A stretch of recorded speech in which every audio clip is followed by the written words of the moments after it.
വീട് കൊടുക്കുന്നതിന്റെ അഡ്വാൻസ് കൈപ്പറ്റാൻ വേണ്ടി പ്രകാശ് സർ ഗായത്രിയുടെ വീട്ടിലെത്തുകയാണ് ട്ടോ. ആ സമയത്ത് ഗായത്രി അഡ്വാൻസ് തുക എടുത്ത് ഭാമയുടെ അച്ഛന്റെ ഫോട്ടോക്ക് മുന്നിൽ വെക്കുകയാണ്. എന്നിട്ട് തിരിയെല്ലാം തെളിച്ചതിന് ശേഷം അവർ കൈകൂപ്പി പ്രാർത്ഥിക്കുകയാണ് ട്ടോ. എല്ലാം അങ്ങയുടെ നല്ല മനസ്സിന്റെ കാരുണ്യമാണ്. ഇല്ലെങ്കിൽ ഒരിക്കലും നമുക്ക് ഈ വീട് വാങ്ങാൻ കഴിയുമായിരുന്നില്ല. ഇനിയും ഞങ്ങൾക്കെല്ലാം കാവലായിട്ട് ഒപ്പമുണ്ടാകണം. അങ്ങയുടെ അനുവാദത്തോടു കൂടി ഞാനിപ്പോൾ ഈ വീടിന് അഡ്വാൻസ് കൊടുക്കുകയാണ് എന്ന് പറയാൻ ട്ടോ. എന്നിട്ട് ആ അഡ്വാൻസ് തുക കയ്യിലെടുത്തിട്ട് അവരുടെ അടുത്തേക്ക് വരുന്നുണ്ട് ട്ടോ. എന്നിട്ട് പ്രകാശ് സാറിന്റെ അടുത്ത് വന്നിട്ട് പറയുന്നുണ്ട്, ഞങ്ങൾക്ക് തന്നെ ഈ വീട് തരുമെന്ന് ഒരിക്കലും ഞങ്ങൾ പ്രതീക്ഷിച്ചില്ല. അപ്പോൾ അദ്ദേഹം പറയുന്നുണ്ട്, സത്യം പറഞ്ഞാൽ ഒരിക്കലും ഈ വീട് വിൽക്കണമെന്ന് ഞങ്ങൾ ആഗ്രഹിച്ചതല്ല. പിന്നെ മക്കൾ രണ്ടുപേരും വിദേശത്താണല്ലോ, അവർക്കൊന്നും ഈ വീട് തിരിഞ്ഞു നോക്കാൻ പോലും സമയമില്ല. എന്നാൽ പിന്നെ ഈ വീട് കൊടുക്കാമെന്ന് ഞാനങ്ങ് തീരുമാനിച്ചു. ഭാവന ആദ്യം വന്ന് ചോദിച്ചപ്പോൾ ഞാൻ ഈ വീട് കൊടുക്കുന്നില്ല എന്നാണ് പറഞ്ഞത്. പിന്നെ സുനന്ദയും മക്കയുമായിട്ട് ആലോചിച്ച ശേഷമാണ് ഇങ്ങനെ തീരുമാനമെടുത്തത്. അപ്പോൾ സൂര്യ പറയുന്നുണ്ട്, ഇതൊക്കെ നിമിത്തങ്ങളാണ്, എന്തായാലും ഈ വീട് ഇതുപോലെ തന്നെ ഉണ്ടാകും. അപ്പോൾ സേതു പറയുന്നുണ്ട്, അച്ഛൻ്റെ ഓർമ്മകൾ ഉറങ്ങുന്ന ഈ വീട് സ്വന്തമാക്കാൻ പറ്റുന്നതിനേക്കാളും സന്തോഷം ഞങ്ങൾക്ക് വേറെയില്ല. അപ്പോൾ ഭാവന പറയുന്നുണ്ട്, സത്യം പറഞ്ഞാൽ സാറിന് ഈ വീട് ഞങ്ങൾക്ക് തരണമെന്ന് തോന്നിപ്പിച്ചത് ഞങ്ങളുടെ അച്ഛനായിരിക്കണം. അങ്ങനെ ഓരോ കാര്യങ്ങൾ പറഞ്ഞ് എല്ലാവരും ചിരിക്കുകയാണ്. അപ്പോൾ മായ പറയുന്നുണ്ട്, അമ്മേ രാഹുകാലത്തിന് മുൻപ് ക്യാഷ് കൊടുക്ക്.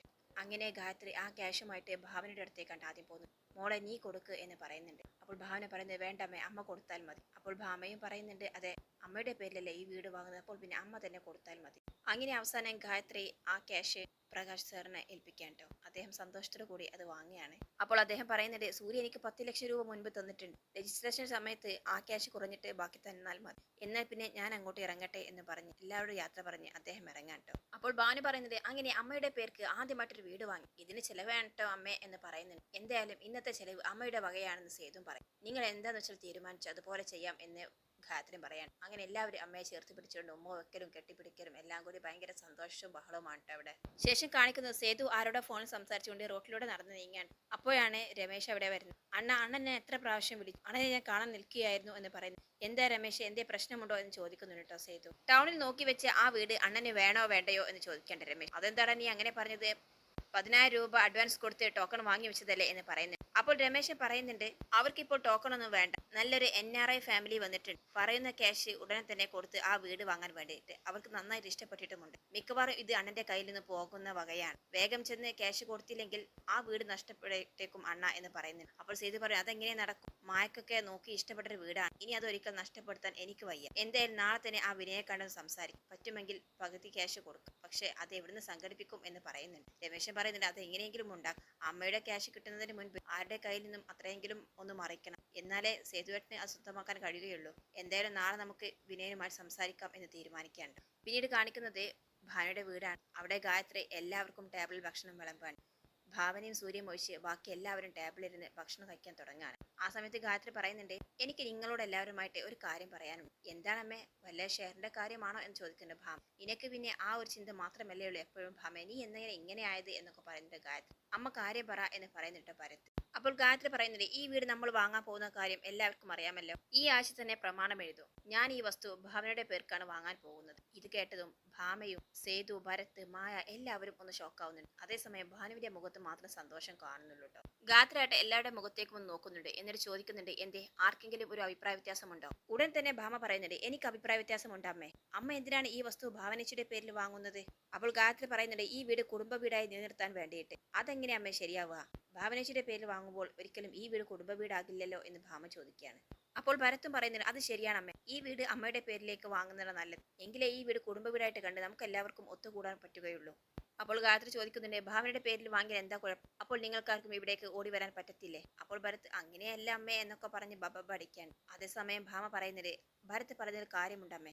അമ്മ എന്തിനാണ് ഇക്കാര്യത്തിൽ വാശി പിടിക്കുന്നത്? അമ്മയുടെ മക്കളെല്ലാവരും ഒരുമിച്ച് വേണ്ട നിൽക്കാൻ. അതിനിടയിൽ അഭി പറയുന്നുണ്ട്, ആന്റിയുടെ പേർക്ക് വാങ്ങിയാലും ഭാവനേശ്വരുടെ പേരിൽ വാങ്ങിയാലും എല്ലാവർക്കും ഒരുമിച്ച് നിൽക്കാമല്ലോ. അപ്പോൾ ഗായത്രി പറയുന്നുണ്ട്, അതെ, അത്ര തന്നെ ഞാനും ഉദ്ദേശിച്ചുള്ളൂ മോനെ. അപ്പോൾ ഭാമ പറയാണ്, അഭി അങ്ങനെ പലതും പറയും അമ്മേ. അതിനിടയിൽ ഭാനു ചോദിക്കുന്നതിന്, ഭാവനേശ്വരുടെ പേരിൽ എഴുതിയാൽ എന്താണ് ചേച്ചി കുഴപ്പം? അങ്ങനെ അവർ തമ്മിൽ ഭയങ്കര വഴക്കാവാൻ ട്ടോ, ഭാനുവും ഭാമയും തമ്മിൽ. അപ്പോൾ അഭി പറയും, നിങ്ങളുടെ വഴക്കൊന്ന് നിർത്തേ, ഭക്ഷണത്തിന് മുന്നിൽ വെച്ച് സംസാരിക്കുന്നത് തെറ്റാണ്, അതിന് പുറമെ ഇങ്ങനെ വഴക്കും. അപ്പോൾ ഗായത്രി പറയുന്നത്, എല്ലാവരും ഒത്തൊരുമിച്ച് ഭക്ഷണം കഴിക്കുമ്പോഴല്ലേ കിട്ടുന്നത്, അതുകൊണ്ട് ഈ കാര്യം സംസാരിക്കാമെന്ന് വിചാരിച്ച് പറഞ്ഞതാണ് ഞാൻ. അതിപ്പോൾ ഇങ്ങനെയായിത്തീരുമെന്ന് ഞാൻ വിചാരിച്ചില്ല. എനിക്ക് കിട്ടിയ സ്വത്തല്ലേ, അതുകൊണ്ട് ഞാൻ തീരുമാനിക്കും ആർക്ക് കൊടുക്കണമെന്ന് എന്ന് ഗായത്രി പറയാൻ. ഇത് വീണ്ടും ഭാമയെ ചൊടിപ്പിക്കാൻ. എന്നാൽ സേതു ആട്ടെ ഇതിനൊന്നും പറയാതെ എല്ലാം കേട്ട് നിൽക്കുകയാണ് ചെയ്യുന്നത്. ഭാമ പറയുന്നുണ്ട്, അങ്ങനെ ഭാവനേശ്വരുടെ പേരിൽ ഈ വീട് വാങ്ങി സഹോദരങ്ങൾ തമ്മിൽ തെറ്റിപ്പിരികയുള്ളൂ അബി എന്ന് പറയുന്നത്. ഭരത്തും പറയും, അമ്മ എന്തിനാണ് വെറുതെ ഒരു തർക്കം, ഇത് അമ്മയുടെ പേരിൽ വാങ്ങിയാ പോരെ എന്ന് ചോദിക്കുകയാണ്. അപ്പോൾ അപ്പോൾ ഭാമ വീണ്ടും പറയുന്നുണ്ട്, അല്ലെങ്കിൽ തന്നെ ഭാവനേച്ചിയുടെ പേരിൽ ഇത് വാങ്ങിച്ചാൽ നമുക്ക് നാളെ അവകാശം പറഞ്ഞ് വീണ്ടും ഇവിടെ കയറി വരാൻ പറ്റുമോ? അമ്മയുടെ പേരിൽ വാങ്ങിയാൽ അമ്മയുടെ കാലശേഷം നമ്മൾ മക്കൾക്ക് എല്ലാവർക്കും ഇത് കിട്ടുമല്ലോ എന്ന് പറയാൻ ട്ടോ. ഇത് കേട്ടതും ഗായത്രിക്ക് ആകെ സങ്കടം വരാൻ, അവർ ഷോക്കാവാൻ ട്ടോ. എന്നാൽ കേട്ട് നിൽക്കുന്ന ബാക്കി എല്ലാവർക്കും ഭയങ്കര വിഷമം തോന്നുകയാണ്. അപ്പോൾ എബി ഭക്ഷണത്തിന്റെ മുന്നിൽ നിന്ന് എഴുന്നേറ്റ് പറയുന്നുണ്ട്, ദേ ഭാമെ, വാക്കുകൾ സൂക്ഷിച്ചു ഉപയോഗിച്ചു. എന്തും പറയാമെന്നായോ ഭാമെ നിനക്ക്? സേതും പറയും, എന്തോന്ന ഭാമ ഇത്? അങ്ങനെ എല്ലാവരും ഭാമയെ കുറ്റപ്പെടുത്തുന്നുണ്ട്. അവസാനം അഭി എഴുന്നേറ്റ് പോവാണ്, പിന്നാലെ തന്നെ ഭാമയും. അത് കഴിഞ്ഞ് ഭരത്തും അരുന്ധതിയും സേതും എല്ലാവരും എണീറ്റ് പോവാൻ ട്ടോ. ഗായത്രി ആകെ തകർന്ന് അവിടെ നിൽക്കുകയാണ്. സേതു പറയുന്നുണ്ട്, അമ്മ ഭക്ഷണം കഴിക്കേ. വേണ്ട മോനെ, ഇപ്പോൾ തന്നെ എന്റെ വയറ് നിറഞ്ഞു, എനിക്കിനി ഭക്ഷണം വേണ്ട എന്ന് പറഞ്ഞ് റൂമിലേക്ക് പോവാൻ ട്ടോ. ആ സമയത്ത് അവർ അവിടെ തെന്നി വീഴാനൊക്കെ പോവാൻ. ഇത് കാണുമ്പോൾ എല്ലാവരും കൂടുതൽ സങ്കടപ്പെടുത്തി. അങ്ങനെ കരഞ്ഞുകൊണ്ട് ഗായത്രി അകത്തേക്ക് പോവാണ്. ശേഷം കാണിക്കുന്നത് അബിയുടെ ഫോണിലേക്ക് ബാംഗ്ലൂരിൽ നിന്നും ഒരു ആള് വിളിക്കാൻ. അങ്ങനെ അവിടെ വർക്ക് സ്റ്റാർട്ട് ചെയ്യണമെന്നും സാറ് വരുന്നതിന് മുൻപ് സ്റ്റാർട്ട് ചെയ്യണോ എന്നൊക്കെ ചോദിച്ച് വിളിക്കാൻ. നിങ്ങൾ സ്റ്റാർട്ട് ചെയ്തോളൂ, ഞാൻ എത്തിക്കോളാം എന്നൊക്കെ അബി പറയാൻ. അങ്ങനെ ഫോൺ കട്ട് ചെയ്ത പിന്നാലെ തന്നെ ഭാമ അവിടെ എത്തുന്നുണ്ട് കേട്ടോ. അപ്പോൾ അബി ഭാമയോട് നന്നായിട്ട് വഴക്കിടുന്നുണ്ട്. അല്ലെങ്കിൽ എന്താ ഭാമ നിനക്ക് പറ്റിയത്? ഇങ്ങനെയുള്ള കാര്യങ്ങളൊക്കെയാണ് സംസാരിക്കാൻ പോകുന്നത്. ആന്റിയുടെ ഷെയറിന് ആന്റി വീട് വാങ്ങുന്നു, അത് ആരുടെ പേരിലാണ്? നിനക്കെന്താ? അത് ആന്റിയുടെ ഇഷ്ടമല്ലേ? നിന്നെ എനിക്ക് മനസ്സിലാക്കാൻ പറ്റുന്നില്ല, കിട്ടുന്നതോടെ നിനക്ക് ആർത്തിയാണ്. അപ്പോൾ ഭാമ പറയുന്നുണ്ട്, എനിക്ക് ഈ സ്വഭാവം പഠിച്ചത് ഞാൻ അബിയുടെ അമ്മയിൽ നിന്ന് തന്നെയാണ്. എനിക്ക് സ്വത്ത് തരാമെന്നൊക്കെ പറഞ്ഞ് എന്നെ കൊതിപ്പിച്ചതല്ല. അതുകൊണ്ട് എനിക്കൊരു കോടീശ്വരിയായിട്ട് നന്നായിട്ട് ജീവിക്കുക തന്നെ വേണം. അതുകൊണ്ട് കിട്ടാവുന്ന അത്രയും ഞാൻ വാങ്ങിച്ചു വെക്കും. അങ്ങനെ വെറുതെ കളയാനൊന്നും ഞാൻ ഒരുക്കമല്ല എന്നൊക്കെ പറയാൻ. ഇതെല്ലാം പിന്നിൽ നിന്നും ഭാനു കേൾക്കാൻ.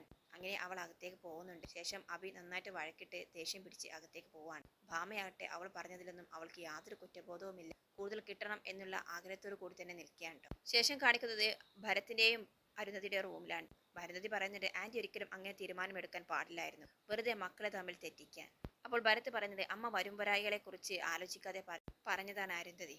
അപ്പോൾ അരുന്ധതി പറയുന്നത്, എന്തായാലും ഒരാളുടെ പേരിൽ മാത്രം എഴുതുന്നത് കഷ്ടം തന്നെയാണ് എന്നൊക്കെ പറയാൻ.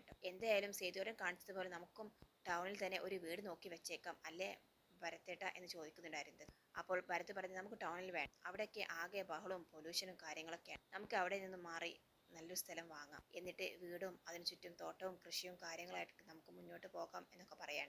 പിന്നീട് കാണിക്കുന്ന സേതുവിനെയാണ്. അവൻ റൂമിൽ നിന്ന് അങ്ങോട്ടും ഇങ്ങോട്ടൊക്കെ നടക്കുകയാണ് ട്ടോ. ആകെ ടെൻഷനായി. അപ്പോൾ മായ വരുന്നുണ്ട്. എന്തിനാ സേതു ഇത്ര ടെൻഷൻ ആവുന്നത്? ആ വീടിന്റെ കാര്യം ആലോചിച്ചിട്ടാണോ എന്ന് ചോദിക്കുന്നു. അപ്പോൾ സേതു പറയുന്നുണ്ട്, അതെ, അത്രയും നമ്മൾ ഇഷ്ടപ്പെട്ടതല്ലേ, ഇനി ആ വീട് കയ്യിൽ നിന്ന് പോവുക എന്ന് വെച്ചാൽ അത് ഒരിക്കലും സഹിക്കാൻ കഴിയില്ല എന്ന് പറയുന്നുണ്ട്. മായ പറയുന്നുണ്ട്, അത്രയും തുക നമ്മുടെ കയ്യിൽ ഇപ്പോൾ കൊടുക്കാനില്ലല്ലോ, ഇനി അതിന് എത്രയും ഡിമാൻഡ് ഉണ്ടെങ്കിൽ അത് പോട്ടെ സേതുവേട്ട, നമുക്ക് മറ്റേതെങ്കിലും വീട് നോക്കാം എന്നൊക്കെ പറയാണ്.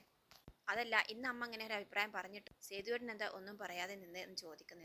അപ്പോൾ സേതു പറയുന്നുണ്ട്, അമ്മയ്ക്കറിയാം ഭാവനയ്ക്ക് കൊടുക്കുന്നത് കൊണ്ട് ഞാനൊന്നും പറയില്ല എന്ന്. മാത്രമല്ല നമ്മുടെ വീടിന് വേണ്ടി ഇത്രയും കഷ്ടപ്പെട്ടതും അവളല്ല, അതുകൊണ്ട് അവൾക്ക് കൊടുക്കുന്നതിൽ എനിക്ക് കുഴപ്പമൊന്നുമില്ല എന്ന് പറയട്ടെ സേതു. എന്താ നിന്റെ അഭിപ്രായം എന്ന് ചോദിക്കുന്നുണ്ട്. അപ്പോൾ മായ പറയുന്നുണ്ട്, എന്റെ അഭിപ്രായം അത് അമ്മയുടെ പേരിൽ വാങ്ങിക്കുക എന്നുള്ളതാണ്, എന്നാൽ പിന്നെ ഒരു പ്രശ്നവും ഉണ്ടാകില്ലല്ലോ എന്നും പറയുന്നുണ്ട്. പക്ഷെ ഭാവന അറിഞ്ഞാൽ ഒരിക്കലും ഇതിന് സമ്മതിക്കും, അതുകൊണ്ടാണ് അവളോട് പോലും ആലോചിക്കാതെ അമ്മ ഇങ്ങനെ തീരുമാനമെടുത്തത്. എന്തായാലും ഭാവന വരട്ടെ, ഭാവന കേട്ടിട്ട് എന്താണ് അഭിപ്രായം എന്ന് പറയട്ടെ, അതിനനുസരിച്ച് നമുക്ക് തീരുമാനിക്കാം എന്ന് പറയട്ടെ സേതു.